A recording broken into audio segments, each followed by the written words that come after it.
Meu nome é Carlos Alberto Medeiros e este é mais um programa Cult em Resenha. Nosso tema de hoje é a conexão entre a cultura afro-brasileira e os estudos acadêmicos, na pessoa de uma convidada que participa ativamente dessas duas áreas, ao mesmo tempo como estudiosa e ativista.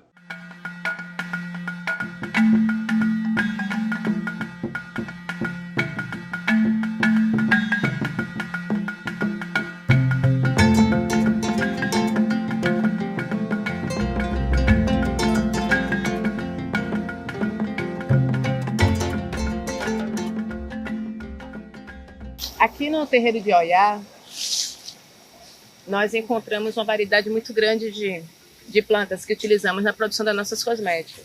E essa relação começou há mais de 4 anos com o processo do projeto, né? O projeto que gerou hoje a Botica, que tem todos os produtos a partir das plantas medicinais. E assim, eu sempre disse para os multiplicadores que o projeto ele tem início, meio e continuidade. O que dá continuidade é essa natureza, essas plantas que estão nascidas espontaneamente, que estão aqui ao nosso alcance, né? E sem altas tecnologias para poder fortalecer esse desenvolvimento.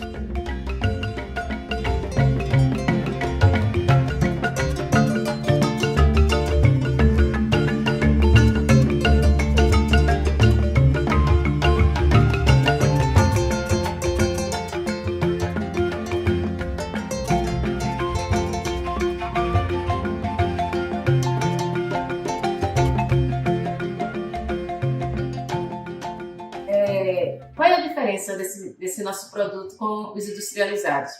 Primeiro, e o mais importante de tudo, que nós não utilizamos substâncias cancerígenas, né? Nada com base em petrolato. E a gente não tem isso, a gente prima pelo artesanal e pela gordura vegetal. Como produzir com baixo custo?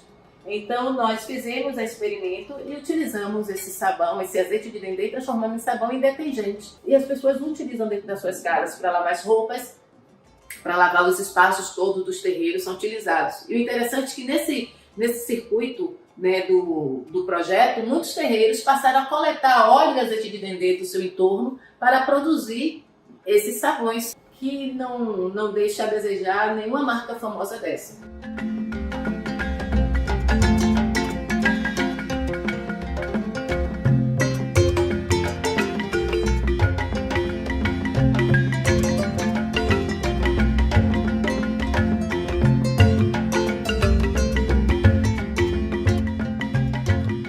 Nossa convidada de hoje foi eleita Deusa do Ébano do Bloco Afro Ileaê de Salvador, no qual tem atuado como educadora.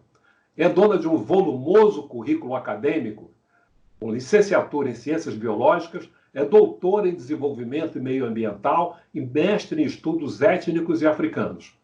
Participante de grupos de estudos e ações que ligam questões socioambientais e manifestações culturais afro-brasileiras, tem trabalhado em projetos que envolvem a Universidade Federal da Bahia e o Programa das Nações Unidas para o Desenvolvimento. Vamos falar com Sueli Conceição. Sueli, com esse currículo tão amplo e diversificado, como é que você própria se define? Diante desses dois lados, desses dois caminhos que historicamente são antagônicos, eu me autodefino como água em movimento. Porque para fazer uma conexão, né, desses dois lugares, por um lado, um local engessado cartesiano e por outro, uma fluidez, tem que ser uma água em movimento. E como é que você vê a compatibilidade entre esses dois mundos?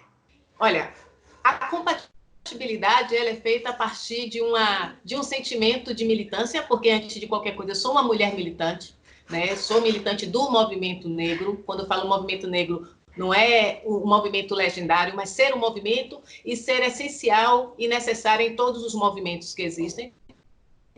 Por ser uma mulher de axé e acreditar nessa ancestralidade e fazer essa conexão, ter esse equilíbrio, é um grande desafio. É um grande desafio a partir da complexidade que gira em torno. Então, estar dentro da academia para fazer um debate, né, científico a partir da nossa existência, da nossa experiência de fazer, é completamente desafiador e limitante por própria estrutura acadêmica que nos acomete, né? Então, por um lado, há tempos atrás, as nossas histórias elas legitimavam outrem aos títulos todos, mas nós não poderíamos contar e fazer as nossas pesquisas. E hoje há essa confluência, há uma permissão, né, nesse novo tempo, né, de você, enquanto sujeita de direito nesse Estado chamado Brasil, que possa estar fazendo essa conexão, está trazendo essa discussão, esse debate. E deusa do ébano, e deusa do ébano. Como é que foi para você ser escolhida deusa do ébano em 1999 pelo Ilhéaê? O título de deusa do ébano e a titulação acadêmica, eles aconteceram simultaneamente. Então, no mesmo ano que eu inicio minha vida acadêmica, é o ano que eu sou eleita, né, deusa do ébano do Ilhéaê. E é o desafio de fazer esse caminhar, esses dois caminhares, que na nossa história diz que é antagônico, né, que não podem pessoas pretas estarem no mundo acadêmico produzindo conhecimento. Esse foi um grande desafio para mim nesse lugar. Mas estar como deusa do ébano não foi um desejo de criança de ser Miss, por exemplo. Né? Eu não tive referência de ser a mulher mais bonita, até porque os concursos na minha época que apareciam não tinham a minha cara. Somente um evento que acontecia na cidade de Salvador, que era Beleza Black, que vinham as mulheres com seus cabelos lá de prontas, eram as mulheres pretas, e que tinha essa ação. Mas não era algo que tinha uma projeção e que tocasse, de fato, no eu, né, da menina preta, da moça preta, para poder se ver naquele lugar. Então, como eu fui criada, né, como mãe solo, né, minha mãe, acompanhada da minha avó, que era uma empresária, lavadeira, e assim, o discurso em casa era: tem que estudar para ser gente. Ser alguém na vida, como você falava. Exatamente. Era para ser alguém na vida, né? Mas esse estudar para ser gente tirou muitos sonhos, né? Então, essa questão lúdica de se ver como a mais bonita, de se ver como a mais desejada, nunca rolou. E assim, chegar no Ilhéaê como deusa do ébano foi bem interessante, que eu lembro na época que eu sou resultado da Steve Biko, né, o Instituto Steve Biko, que veio com essa política de ação afirmativa para ingressar pretos e pretas na universidade, e eu sou o resultado, né, que eu passei pelo processo de formação e preparação junto a Steve Biko. E na época, eram os 25 anos do Ilhéaê, o Jubileu de Prata, então tinha um detalhe: eu não tinha grana para pagar fantasia para sair com os colegas. E aí, o que fazer? Aí um colega, que é músico do Ilê, chegou assim: olha, minha irmã, você que não é muito feia, você se inscreve no concurso, vai ficar entre as 10 e as 10 finalistas ganham fantasia. Aí eu fiz assim: pô, nego, não é pilha sua, não? Ele: não, irmã, vai lá, porque se não for ele, tenho duas candidatas, ou Érica ou Eliane devem ganhar. Então tá tudo certo. Se é para sair no carnaval nos 25 anos, você faz essa estratégia. E eu fui desse jeito. Desse jeito, sem muita expectativa, porque o desejo era estar, porque era uma equipe muito bacana da Steve Biko, não é? Éramos colegas da 72 horas, porque nós não parávamos de nos comunicar, um ajudando o outro para se preparar para entrar na universidade. Eram mais de jovens pretos naquela época, com essa ânsia, né? E éramos parceiros. Quando tinha alguém cochilando, a gente acordava: olha, o inimigo está lá na frente, o inimigo está acordado, o inimigo sempre estimulando um ao outro. Então, foi com essa energia que eu chego no Ilhéaê. Então, a energia de curtir o carnaval, comer a fantasia, e aí deu zebra, né? No bom sentido, né? A zebra que de uma fuliã eu tornei-me a deusa, eu que levei aqueles quase 5.000 vassalos aos meus pés em pleno carnaval de Salvador do Jubileu de Prata, e foi emocionante estar naquele lugar, representando muitas mulheres pretas que têm o desejo, muitas meninas, né, nutrem esse desejo de estar nesse lugar, porque é uma personagem que é vendida na sociedade, que é colocada na sociedade, que faz com que muitas mulheres pretas se encontrem, né? Na questão da autoafirmação, da sua identidade, a forma de falar, a forma de vestir. E o que é bacana disso tudo, porque não é somente um rosto bonito ou um corpo, entre aspas, perfeito, se é que a gente pode colocar isso dentro da nossa tradição. Porque o corpo, esse corpo perfeito não existe para a gente. O corpo perfeito é aquele que tem uma história, uma memória, que a pessoa se sente bem. Não tem aquele perfil estereotipado dos outros concursos. Né? Então, nós temos deusas do ébano magras, gordas, altas, baixas. Então, não tem um padrão, né, perfil, mas elas precisam ter uma energia de envolvimento, elas precisam ser politicamente formadas nessa questão pretitude, né, com sua consciência. Por quê? Porque você vira referência e você consegue trazer muitas outras para perto de você. Porque não é uma dança e uma ação meramente por entretenimento. Pelo menos para mim, essa categoria, essa dança, ela está no outro lugar, está no lugar de fazer política. Até porque a música, a dança, na nossa ancestralidade, ela tem essa conexão política, ela tem essa distinção, né? Ela traz esse conceito político do fazer de uma sociedade.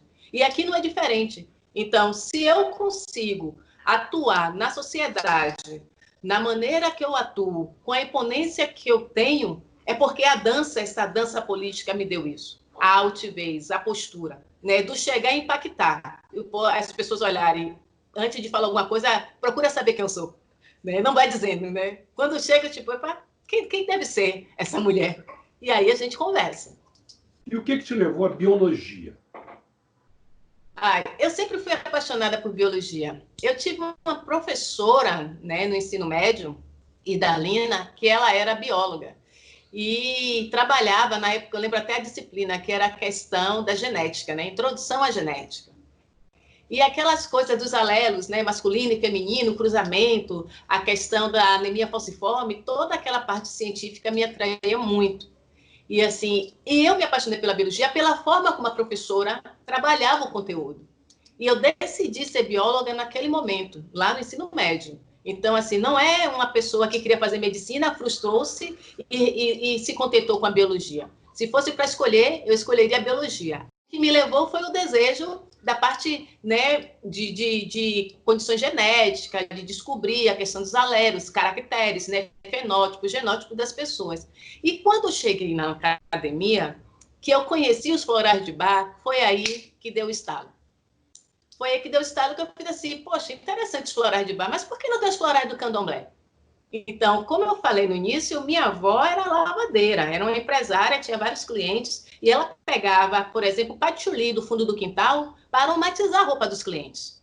Então, minha avó utilizava muitas plantas para cuidar dos seus netos, dos seus filhos, doença da época, sarampo, cachumba, catapora, né, ventre caído, espiela caída, e tome folha para dentro para poder cuidar da sua família. Então, essa memória afetiva da minha avó, principalmente, que ficou conosco, e do meu avô também, que trabalhava muito com a questão das plantas para o autocuidado dele, tinha problema de coluna, pegava malmiqué, com álcool e alho, machucava, fazia aquela infusão e passava nas articulações, época de frio, então, pegava canela de velho, fazia as pomadas dele, então, e assim, o rapé que ele usava. Então, essa memória afetiva, associada com esse insight na academia, me fez ir para o caminho socioambiental, porque como sendo a mulher do candomblé e as plantas ser um elemento fundamental nas nossas vidas religiosas, e com a escassez de algumas espécies para algum preceito, para alguns fundamentos, foi que me fez caminhar no âmbito socioambiental.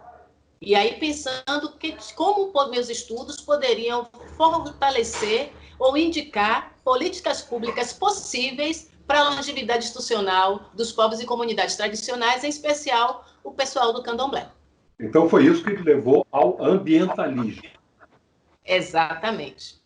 Foi esse sentimento, né? Esse sentimento, a militância, né, da causa que me conduziu para um ambientalismo, pensando formas de fazer a partir da nossa tradição, respeitando todos os contextos da legislação. E aí nós nos deparamos com um paradoxo de ações, né? Enquanto as legislações falam de livre-arbítrio para poder fazer seus cultos, saberes e fazeres, né, os patrimônios imateriais, aí vem uma outra que diz, não, você não pode porque isso é legal.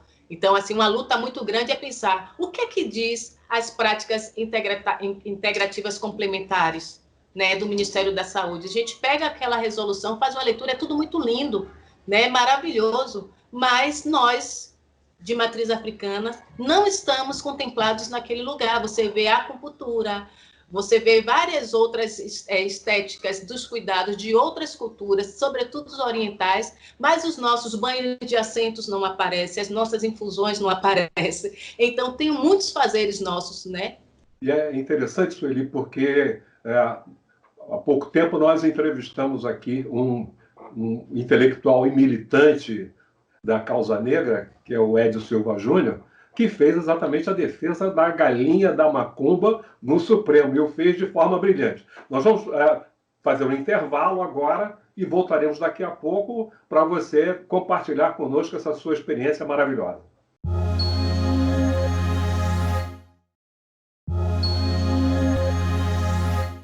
Sueli, você também é CEO da Yaomi, empresa de cosmético natural e artesanal. Como é que você consegue juntar todas essas coisas? Olha só, na verdade, uma coisa leva a outra. É uma reação em cadeia, né? Na verdade, é a ressignificação do meu lugar na sociedade. Quando concluí o doutorado, há 4 anos, qual é o desejo? Ser professora da universidade para ter uma estabilidade, como todas as outras pessoas pensam, e assim, com essa estabilidade, continuar ajudando o meu povo. Porque assim, a minha vida se constituiu a partir da produção de vários projetos e captação de recursos para, dentro das comunidades, fomentar o empreendedorismo negro e fomentar o afroconsumo. Então, assim, dentro da minha vivência, pelas especulações, os trabalhos que eu desenvolvi para o governo do Estado, né, junto com o PNUD, para ver as potencialidades econômicas do povo de comunidade de matriz africana, com o plano socioambiental sustentável de 14 comunidades quilombolas da Bahia que eu elaborei, e foram, assim, 2 anos de muito trabalho, eu identifiquei, né, o potencial produtivo de serviços e produtos dentro das comunidades que poderiam perfeitamente ganhar o mercado. E aí a gente entra naquele lugar de sem capital de giro, sem fomento, sem estímulo para esse lugar do empreender. Em contrapartida, a sociedade, outrem, utilizam dessas características, né, culturais, elementos culturais desses grupos para se beneficiar, para comercializar mesmo.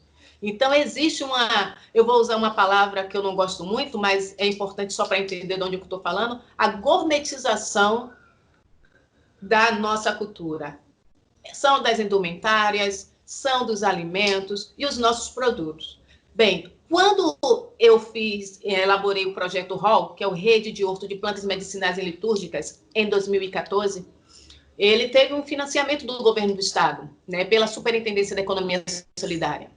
Então, nós, juntos, construímos uma rede com 12 terreiros, no qual 11 foram implantados hortos, né, de plantas que os terreiros apontaram como plantas relevantes para estarem nos seus espaços, que foram desnudados por especulação imobiliária, por diversas ações, né, que os terreiros sofrem, que também foram resultados da minha dissertação de mestrado, onde encontrar determinadas plantas, como fazê-lo e tal. Então, havia essa carência muito grande. Feito esse projeto, a ideia era que, a partir dessa matéria-prima, gerasse produtos. Então, velas aromáticas, velas de massagem, a retomada dos xaropes, os lambedouros, as pomadas, todo esse fazer ancestral, ele veio junto com esse projeto que era fazer os processos. Então, o projeto ROL, quando ele veio com esse viés de fomentar o empreendedorismo dentro dos grupos. Então, foi instalado que 11 hortos e um dos terreiros ficou como um centro de beneficiamento, ou seja, tudo que era cultivado nesses hortos ia para o centro de beneficiamento para transformar em produtos, que era a cosmética. Acontece que, depois de todo instalado, de todo montado, o Estado tem um péssimo hábito de não dar continuidade aos processos. Eles fomentam, mas não garante. Porque empreender é uma coisa muito difícil. Não dá para falar de empreendimento com comunidades tradicionais se a gente não tem o capital de giro que atenda essa necessidade. Então, o projeto hoje tem um espaço de comercialização no Pelourinho e tem alguns poucos produtos, né, que não ficou somente nas plantas. Então, o vestuário também é muito presente, civil e religioso lá no espaço. A Yaomi surge daí, porque assim, bem, já que eu não posso fazer com o coletivo, então eu vou fazer a Yaomi com toda essa carga de ancestralidade, com todo esse perfil socioambiental, e assim, pegando sempre, né, comprando as matérias-primas desses espaços de terreiros que foram fomentados, para a gente continuar rodando de alguma forma esse desejo de empreender o afroconsumo e o afroempreendimento. Então, a Yaomi nasce desse cenário, né, para poder estabelecer. Primeiro, houve um estudo de mercado e, assim, a cosmética natural artesanal vegana, ela vem numa crescente, né? O Brasil está no 4º lugar no ranking né, desse cenário, desse mercado que é muito promissor. Então, assim, o ano passado bateu 3 bilhões, né? 3 bilhões nesse cenário de mercado somente no Brasil de cosmética natural e artesanal. E se a gente for fazer um estudo de raça e de cor, nós não estamos lá. O percentual é muito pouco, quase que não aparecemos. Então, assim, também é um viés de militância. Somos nós falamos das nossas coisas. Assim. E os produtos da Yaomi, ele vem com essa carga ancestral. Então, a forma da coleta das plantas não é de qualquer forma. A gente respeita essa cosmovisão de matriz africana, em especial Yorubá, que é a minha origem e que eu não posso fugir. Então, a gente constrói dessa maneira. Então, eu costumo dizer que é uma cosmética multifuncional. Né? Ela dá um equilíbrio físico, espiritual, né? Material. Você pode usar, o que você pode usar na pele, você usa nos cabelos, porque a base dele toda é óleo comestível. E assim, nossa filosofia é, eu não posso colocar nos meus cabelos e na pele o que eu não posso comer. Porque se eu fizer isso, tem alguma coisa que não tá certo, né? Então, assim, o hábito de olhar os rótulos dos produtos, ele tem que vir. Então, quando você lê os rótulos dos produtos, né, industrializados, que você começa a colocar no site para ver o comprometimento ambiental e humano desses produtos, você se assusta, porque a maioria dele aparece vermelho, nem amarelo. Então, assim, e esses produtos estão sendo liberados para consumo, enquanto nós, que é artesanal, que tem toda essa carga, né, emotiva, centrada, né, de trabalhar como um todo, existem algumas resistências a partir da legislação, por exemplo, que não é uma coisa simples, né, convencer, né, do que é. E ainda tem um outro detalhe, é convencer também os nossos da qualidade do nosso produto. Esse também é um grande desafio. A impressão que a gente tem, no meu caso, que estou nesse cenário, é que eu estou apresentando os produtos, eu tenho que provar que o meu produto é bom. Enquanto outras indústrias chegam, olha, que aroma novo que eu inventei, e as pessoas vão e compram. Né? Eu estou contando uma história do produto para poder entrar, mas eu estou falando do nosso lugar. E, assim, e pensar em estratégias de como fortalecer o agroconsumo. Como a gente faz esse movimento de nós por nós, por exemplo, que é muito difícil. E como entram nisso os estudos étnicos e africanos? Bem, aí os estudos étnicos africanos entram justamente de identificar qual é a ancestralidade que está perto, né, que nos cerca. Os estudos étnicos africanos, ela veio no lugar de fortalecer essa identidade e a compreensão da diversidade étnica quando nós falamos de matriz africana.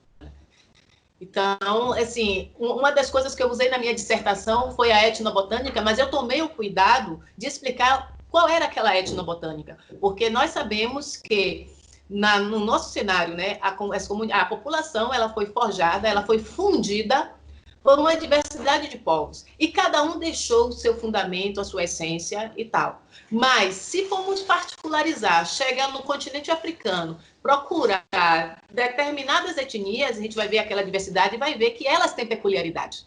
Então, assim, é pedir licença e dizer, o etno não está sendo banalizado, não está sendo vulgarizado, né? Mas a gente sabe que tem um lugar, a gente respeita essa identidade, mas esse etnobotânica que eu trouxe na minha pesquisa, por exemplo, foi como um sinal diacrítico de grupos étnicos que utilizam o mesmo elemento que são as plantas. Até porque, durante o processo de investigação e discussões, foi evidenciado porque tem determinadas nações que não usam determinados tipos de plantas. Então, nação A usa Y, nação B usa A, não pode usar. Então, existe um todo fazer, né, histórico dos grupos que faz com que os estudos étnicos ganhem esse lugar, o lugar de identificar as diferenças que tem no nosso grupo, no nosso povo, que não é tudo farinha do mesmo saco, como as pessoas acham que são, que dá para implementar as mesmas formatos, as mesmas coisas, mas que tem que respeitar essa peculiaridade. Você mencionou o continente africano. Como é que foi a sua experiência em Cabo Verde? Gente, foi emocionante. Emocionante, porque na época eu trabalhava com analista ambiental, né, na na coordenação de educação ambiental. Surpreendentemente, na época, o Brasil estava com um convênio, né, e signatário, um convênio com países de língua portuguesa. E fazendo trocas técnicas. Os PALOP.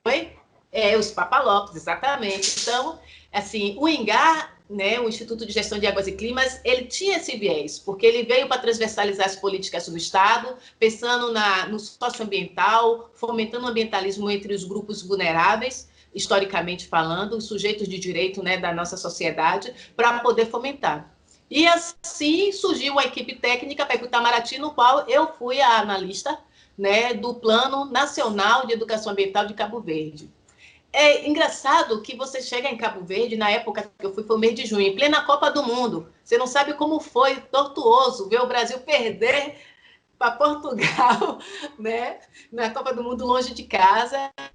E assim, e o interessante é como os cabo-verdianos, né, eles nutrem um amor, né, por nós, por nossa nação.